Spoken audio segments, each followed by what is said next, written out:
In this problem, we are told to find the height of this trapezoid given the following information. Now, the formula for the area of a trapezoid is given to you in red, and it's A equals 1/2 times the first base plus the second base times the height. So essentially you're taking the average of the bases, multiplying it times the height. So we know the top base is going to be 8 units long, and we do not know the bottom base or the height. Now we're trying to find the height, but in order to do that, we need to find the second or the bottom base first. So let's take a look over here at this 30, 60, 90 triangle that we have. And we know this angle to be 60 degrees, which means this angle up here would have to be 30 degrees. So remember with a 30, 60, 90 triangle that the side across from the 30-degree angle is going to be your, unknown, and then the side across from the 60-degree angle will be square root of 3 times this unknown, this side right here across from the 30-degree angle. So the height would equal x times the square root of 3. Now we are trying to find x in this case first because we cannot find the height until we find x. So once we do that, we're going to find that x would equal h over the square root of 3.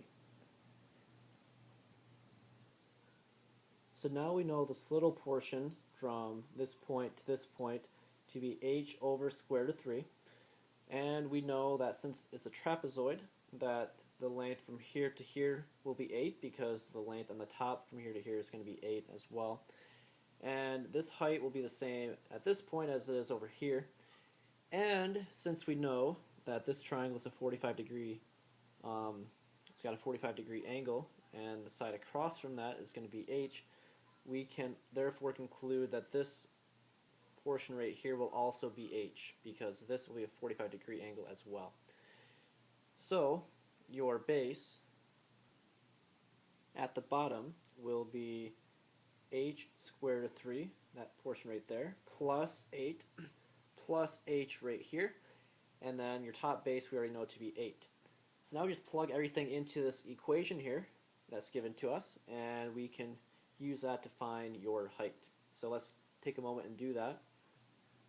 So the area will equal 1/2 times your first base, we'll say is the top base right here, so we'll say 8, plus base 2 is going to be h over square root of 3, which I actually might want to write that in the proper form.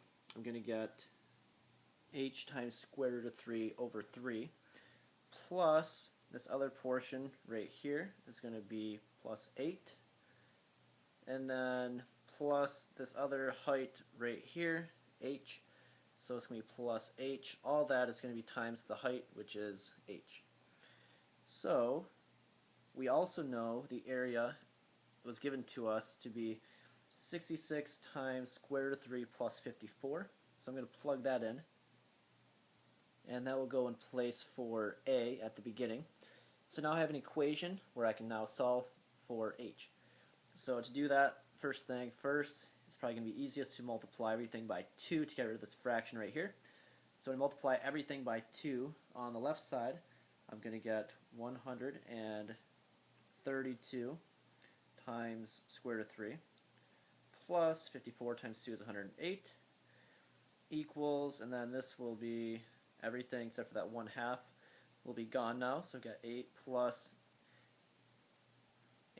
8, which will be 16, plus h squared root of 3 over 3, plus h, all that times h.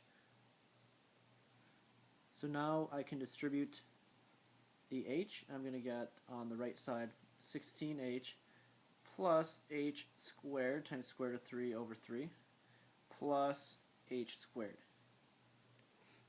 So now let's take a look back at the original picture that we have up at the top, and we can conclude that h, this side right here, must be a multiple of the square root of 3, because we said initially that this will be square root of 3 times whatever this side is right here across from that 30-degree angle up at the top.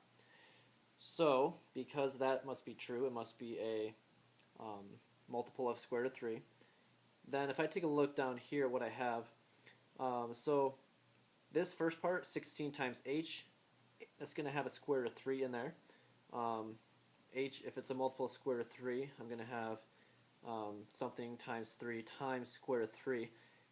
So all this right here will have a square root of 3 as its answer, as what it is when it's simplified. So notice all of this will equal this first part, 132 times the square root of 3. So what's remaining is 108 would have to equal as h squared. So I can say that h squared must equal 108. So if h squared is equal to 108, then I can take the square root of both sides. I'm going to get h equals the square root of 108. So that's my answer, but I just need to simplify this radical. So to do that, I can factor the 108. I'm going to get 2 times 54, which 54 can break down as 2 times 3 times 3 times 3. So when I simplify this, I can see that there are two groups of 2's here, two groups of 3's here. So I'm going to pull out a group of 2 and a group of 3. So I'm left with 6 times square root of 3, and that is my final answer.